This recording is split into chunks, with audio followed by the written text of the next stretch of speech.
Sikat na overload fried rice with liempo, mga estudyante ang may pakulo.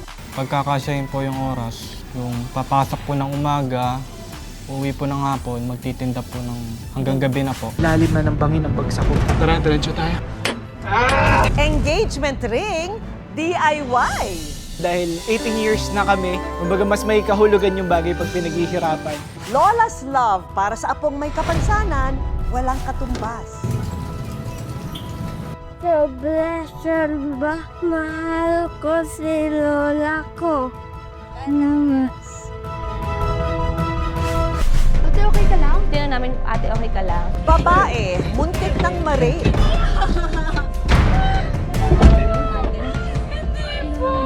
Magpipinsan to the rescue.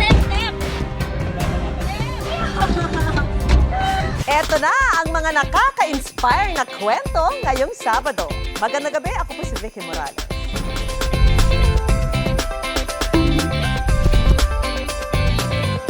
Sa halagang 90 pesos, may overload fried rice ka na, may juicy liempo ka pa. Ang may paandar nito, mga working student. Tayong mga Pinoy, certified kanin is life. Kaya naman hindi katakataka na ang chow fan of fried rice patok na negosyo ngayon. Tulad na lang dito sa Tansa, Cavite. Ang chow fan daw kasi na ito, siksik sa sangkap at pampalasa sa halagang 40 pesos.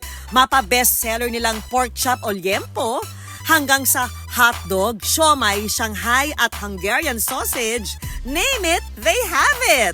Sa halagang 100 pesos pababa. Basta estudyante, budgetarian. Kasi yung target market po namin is mga estudyante. Sakto lang at swak lang po sa budget nila. Can relate daw dyan ang magkasintahan at may pakulo ng chow fan na ito na sina Aliyah at Ranjo. Sila kasi mismo mga working student. Pagkakasyahin po yung oras, yung papasok po ng umaga, uwi po ng hapon, magtitinda po ng hanggang gabi na po, madaling araw, bago papasok po uli ng umaga. Paulit-ulit lang po. Parehas na nasa kolehiyo sina Aliyah at Ranjo. Nursing ang kursong kinukuha ni Aliyah. Samantalang criminology naman ang kay Ranjo. Hindi po ganun kadali talaga kasi bitin po yung tulog mo. Tutulog ka po 2 hours lang, 3 hours.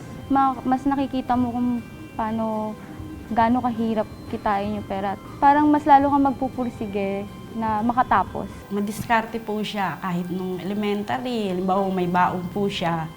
Sasabihin niya, Mami, bili mo ako ng ganito. Ang ginagawa, nagugulat na lang po ako. Binibenta niya sa kaklase. Nagbabarko ang tatay ni Aliyah at nasusuportahan naman daw sila. Pero ang pagiging independent, nasa dugo na raw niya. Samantalang si Ranjo, security guard ang ama, habang dishwasher ang ina. Yung sa school ko po, parang nahihirapan po sila ipatuloy yung pag-aaral ko. Parang umabot na sa punto na gusto nilang itigil. Sa maliit na puhunang 3,000, inumpisa nila ang chow fan business. Pero wag niyo raw ito ismulin ha, dahil ang kita nila kada linggo, umaabot ng libo-libong piso. Nagre-range na po yung kita namin ng 10,000 to 15,000 weekly po. Kapag nagpapartihan po kami, yung sa akin naman po, napupunta po sa baon, sa tuition, at yung natitira po, binibigay ko po sa magulang ko. Panggastos po nila sa araw-araw. At ngayong araw na nga, may special tindera sila. Kayang-kaya niya raw ito, lalo pat katulad nila, pinagsasabay niya rin ang pagtatrabaho at pag-aaral sa kolehiyo. Aliban! Aliban, saan ho kayo pupunta? Aliban, baka wala niyo ho kami. Palawan niyo, Aliban! Huwag niyo po kami hayaman. Aliban! Walang iba kundi ang sparkle artist na si Patricia Coma. Marunong ka ba mag-chow-fan? Alam mo, I try my best. I will try my best. Lagay muna natin yung butter. Sige, damihan mo. Tulungan mo ko, yun. Sige. Okay na to. Next naman, onion. Ayan, onion.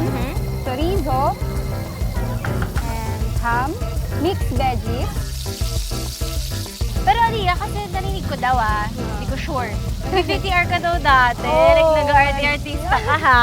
Oo nga eh. Pero yun, napigil lang. Kasi At dahil dating aspiring actress si Aliyah, may pa-acting challenge si Patricia. Chow fan, pero in different expression. O, diba? Sige. Chow fan, happy. Chow fan. Very happy. Chow fan. Ayun. Sad. Chow fan. Angry. Chow fan. Chow fan na masarap. Chow fan. Meron pa tayo ilalagay yung egg. Yan yung rice naman. Okay. Sobrang hirap lalo pag naghalo. Next natin, oyster sauce. Next, paprika. Next one, garlic powder. Pepper. Pepper, guys. Toyo ko. Ayan, toyo ko. Sige, wait. Haluin ko to. Wow, ha? Mukhang masarap ang luto mo, Patricia, ha?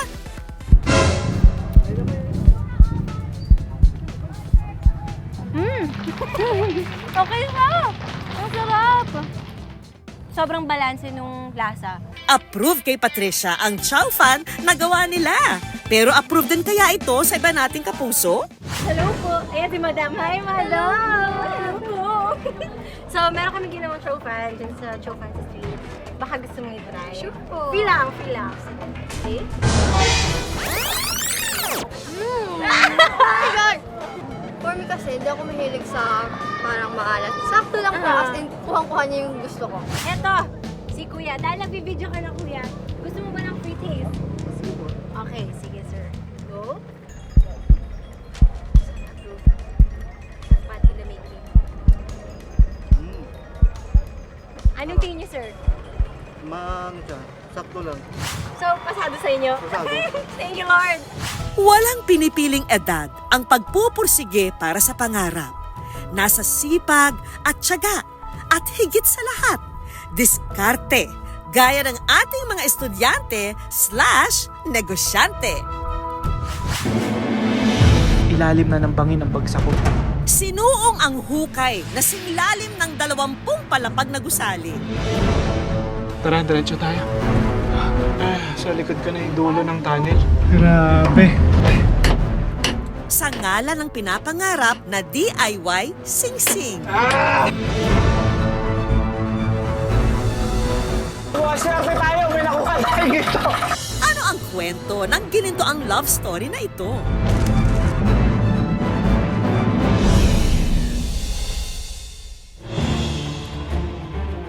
Grabe yung kalsada rito.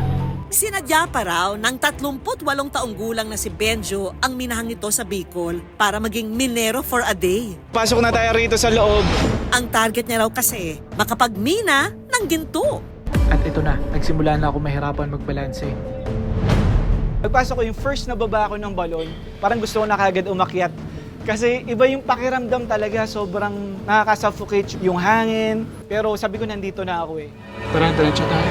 Kahit pabuwis buhay, hindi raw siya nagpatinag. Dahil makalipas ang 4 na oras sa masikip na minahan, Alright. si Benjo sumakses at nakasungkit din ng ginto. Ito na! So yung nakuha ko na ginto, 0.5 lang siya. Para makagawa ka ng sing-sing, kailangan mo ng at least ng 2 to 5 grams. Parang naging solution ko is yung mamiminang ginto ng mga minero, within that day, bibilhin ko para maisama dun sa ginto. Pero ang tanong, bakit nga ba sinuong ni Benjo ang peligro para sa ilang gramo ng ginto? Isang pindot mo lang sa app, nandyan na sa pintuan mo yung kung anong gusto mong sing-sing or whatever. Pero for this one, gusto ko maging extra special yung gagawin kong pagbibigay ng sing-sing kay Rox. Dahil 18 years na kami, kumbaga mas may kahulugan yung bagay pag pinaghihirapan. 2008 nung ikinasal sa West sina Benjo at Rox. Gaya ng ibang babae, si Rox minsan ding nangarap mag-I do sa harap ng altar. Hindi na namin napag-usapan na church wedding since sa isip niya, lalaki, nakakasal naman na. Pero syempre ako, medyo wishful thinking din na, ano ba? Parang gusto ko rin naman ng church wedding. Nagtitingin na rin ako talaga ng mga design ng sing-sing. Sinesend ko lang sa kanya. Hindi ko alam kung magigets ba niya yung ibig kong sabihin doon. Ang nagtulak daw kay Benjo na muling mag-propose sa asawa nang si Rox na diagnose na may hypothyroidism. lifetime siya na sakit. May possibility na in 2 years daw pwede ka malumpo, ganyan. Depende sa kung gaano kalala yung stage mo, yung sakit mo. Since nagkasakit si Rox, mas na-appreciate ko yung role niya. That's the funny thing, kailan mo lang marirealize yung kahalagahan ng bagay kung may threat na mawala siya. Kaya naman kahit gaano kalalim na hukay, susuungin ni Benjo para sa inaasam-asam na walk down the aisle ng asawa. Ito na! Pagkatapos makakuha ng sapat na ginto, dinala ito ni Benjo sa pagawaan ng singsing. So nakwento ko dun siya parang gumagawa ng sing-sing. Yung goal ko, parang nagka-interest siya na parang, sir, gusto mo ba ikaw na gumawa? Sabi niya, kayang-kaya mo yan. Medyo matatagalan lang, pero kayang-kaya mo. Aba naman Benjo, from scratch pala talaga ang effort mo. Ipitpitin yung magkabilang dulo para sa disenyo. At finally, gawa na ang singsing na para kay Rox.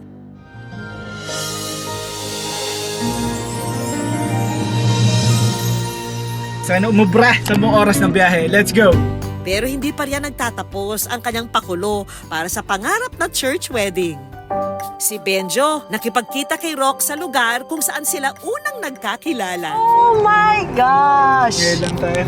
Kunwari, magvi-video lang sila. Wala siyang idea dun sa proposal na gagawin ko. Kumakabog yung dibdib ko.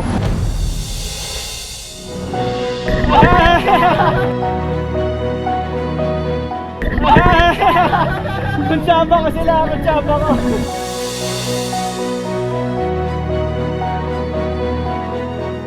Ang kumikinang na oo, nakuha rin ni Benjo.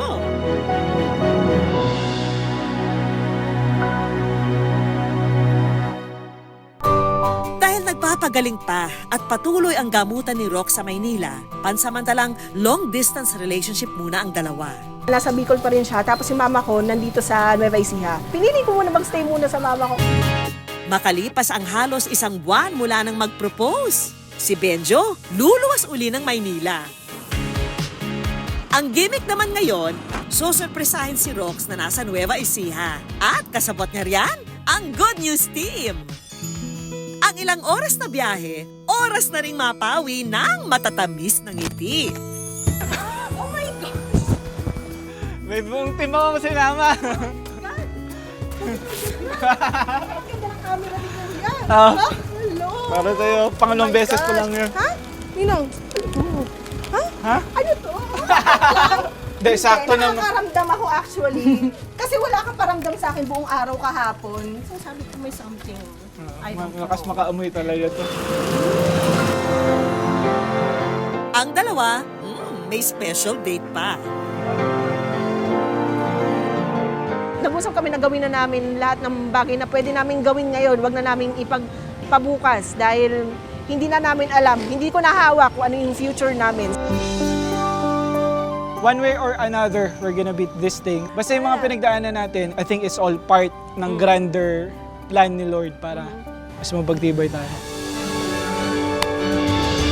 Ang singsing, simbolo ng pag-iibigan, patunay ng sumpaan na in sickness and in health, hinding-hindi mag-iiwanan. Kung may tutumbas man daw sa pagmamahal ng isang ina, yun ay ang pagmamahal ng isang lola. Lalo't para sa apong may kapansanan. Kumalik pa ba na yung tinapay? Ika nga, wala kayo sa lola ko. Para sa mga alaga ni lola riyan, sige na nga, flex nyo nga si lola. Yung lola ko, malambing at masarap magluto. Hindi matatawaran ang pagmamahal niya sa aming mga apo niya. Smile nga dyan. Wala na nga raw hihigit pa sa pagmamahal ng isang lola. Handang magmahal ng walang katumbas. Gaya ng super lola na ito na pinusuan at pinahanga ang mga netizens sa social media. Paano ba naman sa araw-araw na ginawa ng Diyos? Binubuhat, isinasakay sa wheelchair, at inihahatid sa eskwelahan ang kanyang apo na kanya raw ginagawa ng mag-isa. Milyon-milyon lang naman ang views nito online na nagpaluha at nagpaalala sa kanilang mga pinakamamahal na lola.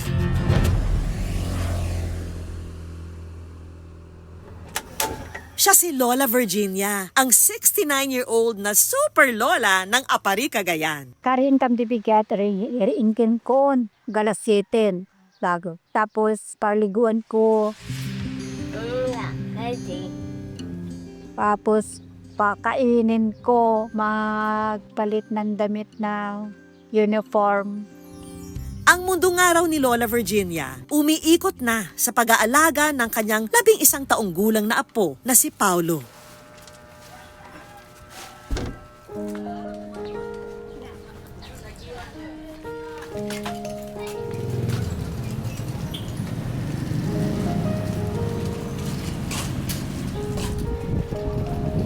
Maging ang uploader ng video na si Angel, saludo raw sa sakripisyo at tiyaga ng ating super lola.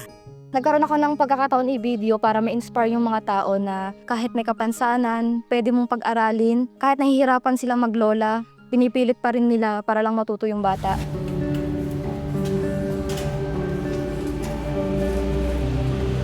Pagdating sa eskwela, galing sa tulak, buhat na naman ni Lola, papunta sa hagdanan, makikita mo yung tiyaga eh.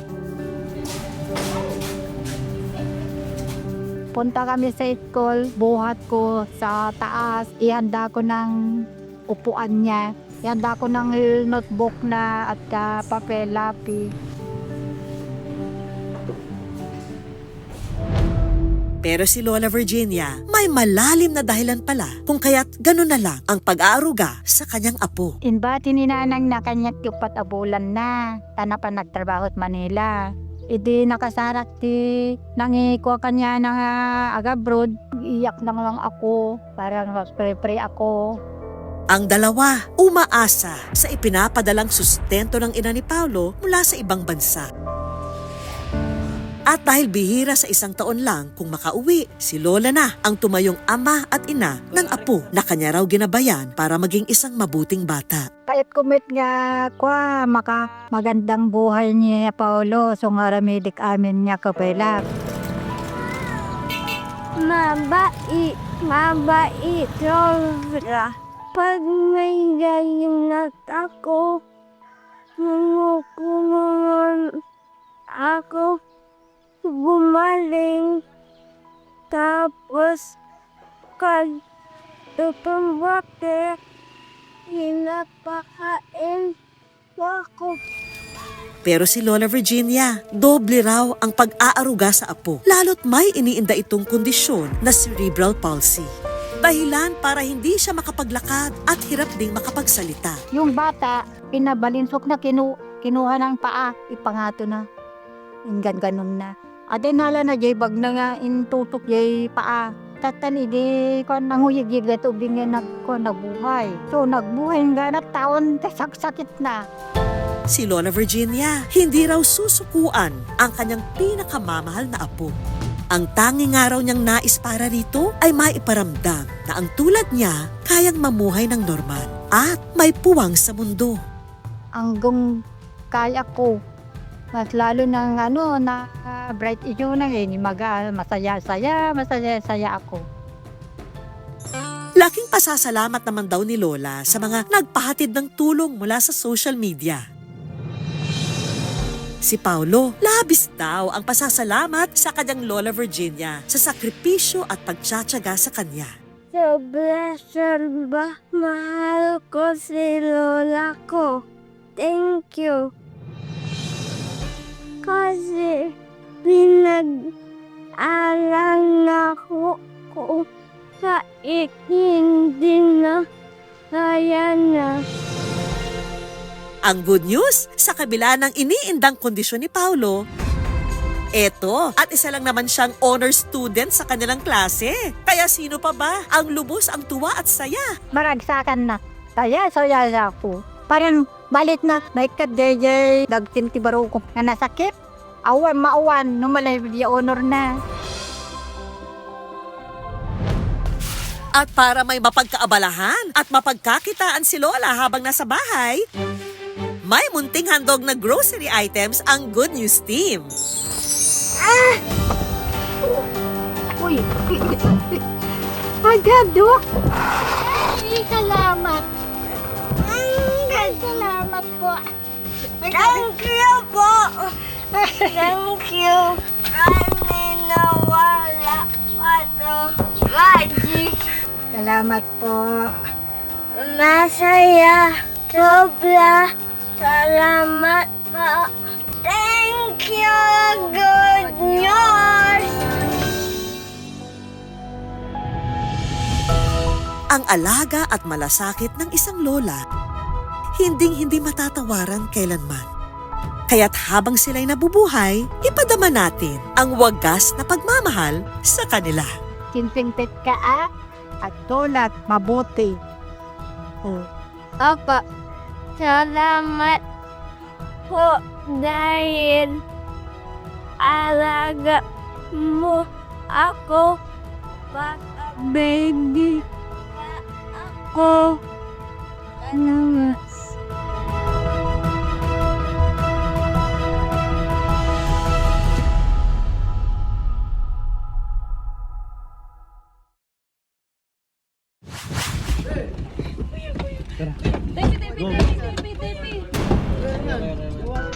Makikita sa viral video na ito ang isang babaeng nagmamadaling pumasok sa sasakyan ng mga taong hindi niya kakilala. Umiiyak. Natatakot. At tila may tinatakbuhan. Hanggang sa ang mga sakay ng sasakyan hindi na napigilan pa. At kinompronta ang nasabing taong tinatakasan. Hindi niya daw kilala. Ano nga ba ang kwento sa likod ng viral video na ito? Trending ang video ng magpipinsan na to the rescue sa isang babaeng muntik ma-rape. Paano kung kayo mismo ang nakakita nito? Mangingialam ba kayo, mga kapuso? Kwento ng uploader ng viral video na ito na si Stephen. Habang nagmamaneho raw siya kasama ang kanyang mga pinsan, may nadaanan silang isang babae at isang lalaki na nagtatalo sa tabing kalsada. Nagbibiroan kami na ba't kayo nakaharang sa kalsada? Yung binabaan ng pasahero is an apartel. Nung tumagal, yung babae was not okay. Nakita ko yung facial expression niya, yung body language niya. She was uneasy. Bilang isang trained martial artist, si Stephen, mabilis na nakaramdam na may kakaiba sa pagtatalo ng dalawa. He was trying to check in yung babae pero ayaw ng babae. Ano yung mga days? Matay okay ka lang. Ate, okay ka lang? Hindi na namin, ate, okay ka lang. Nilakas ko na lang kasi para si ate din alam niya na may babae dito, hindi mo kailangan ding matakot. Ano nangyari? Ang babae umiiyak at takot na takot. Ano ginawa sa'yo? Banting na. Banting na. Banting na. Pero nang binabaraw ito ni Stephen at ng isa pa niyang pinsan, ang lalaki tumakbo palayo. Kilala mo ba yun, ate? Kilala mo ba yun? He found the guy na nag-offer ng trabaho. Hindi lang sila nag-meet doon sa website online, but also she was looking for a job. So may ganung factor. At dito na raw pinaubayan ni na Stephen ang sitwasyon sa mga pulis. Sinubukan ding hanapin ng Good News team ang babae na nasa video. Pero hindi na raw nakuha ni na Stephen ang pangalan at numero nito. Sa mga ganitong klaseng eksena, makikialam ka rin ba? Yan ang aalamin natin sa ating eksperimento. Ang kunwaring eksena, mag-isang nakatambay sa pampublikong lugar ang ating kasabwat na babae. Nang ang kasabot naman nating lalaki, kunwaring makikipagkilala at yayayain pa siyang sumama sa kanya. Para sa kaayusan ng magiging social experiment, may nakaabang din ang Good News na security personnel. Ano kaya ang magiging reaksyon ng mga tao sa paligid nila? Lights, camera, action! Hello, excuse me. Mag-isa ka lang? Gusto mo ng work? Hindi. Ano bang work Meron yan? ng Meron akong i-offer sa'yo dito lang malapit na sa hotel ko. Baka trip mo. Ayoko kuya eh. Hindi, dito lang. Di ba inaantay rin ako kuya? Sige na. Ayoko kuya. Ang babae at lalaki na nakikita ang eksena, tila nababahala na. Hanggang ang ating kasabwat na babae, lumapit na sa kanila. Hindi, promise, matatanggap ng agad. Hindi, nag-a-apply yan. Nag-a-apply sa amin ng isang araw. Ayaw nga niya eh. Alam mo pa yung ginagawa mo. Hindi, kakilala ko yan, nag-ano yan dito. May ako niya. Tignan mo, sabi niya ayaw nga niya. Ba't ano pa kung mali? Paminilis yan, alam mo ba yan? Kuya, alam mo, antay-bastos mo yung ginagawa mo, alam mo yon? Kilala ko yan, ba't mag-security pa? Kuya, kakilala mo, ba't nakakakot sa'yo? Kung nakakilala mo. Andyan lang yung barangay ng Marikina so tara doon tayo mag-anuhan. Hep! I-reveal na natin ang tunay nating ganap. From GMA po kami. Social experiment lang po yung nangyari kanina. Mga Sorry, talent po Apo. namin po. Sorry po. Iba na po yung approach ng lalaki sa kanya. Criminology student kami. So, syempre nasa puso namin na kapag may humingi ng tulong, tutulong kami. Pag ganun, wag matakot humingi ng tulong. Sa susunod naman na eksena, ang kasabwat nating babae susubukang hindi humingi ng tulong sa iba. Meron pa rin kayang mangingialam sa kanila? Mag-isa ka lang? Gusto mo ng trabaho? Anong trabaho ba yan? Hindi, dito lang sa may hotel ko. Tama ka lang sa gilid. naman sasabihin yung trabaho. Sige na. May inaantay lang ako dito kuya. Sa hotel lang naman yun eh. Ba't man namimilit ka? Ang mga nagtitinda, hindi na naiwasang mangialam. Hindi po, may inaantay lang ako dito. Bigla-biglang lumalapit to. Nag-chat nga tayo. Nag-chat, may inaantay ako dito.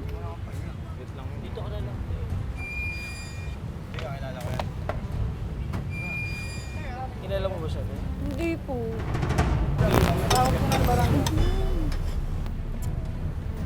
Nasasaktan na ako ah. Kuya, wag po. Hindi po, bigla-bigla nang naghanap yung dito eh. Dito ka na lang. Kuya, wag po. Naku, bago pa tumawag ng barangay, social experiment lang po. Sir, ma'am, sorry po. From GMA po kami. Social experiment lang po ito.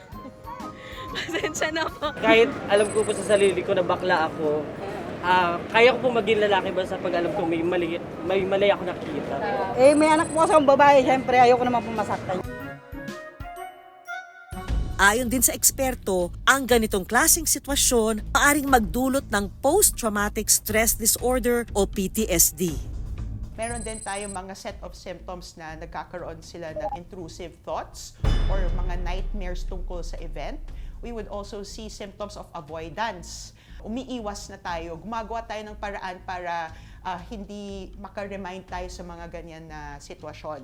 We also see hypervigilance, so on guard sila lagi, ready for battle sila. Sometimes they talk about nakainom naman siya. Sometimes she was the one who initiated the date.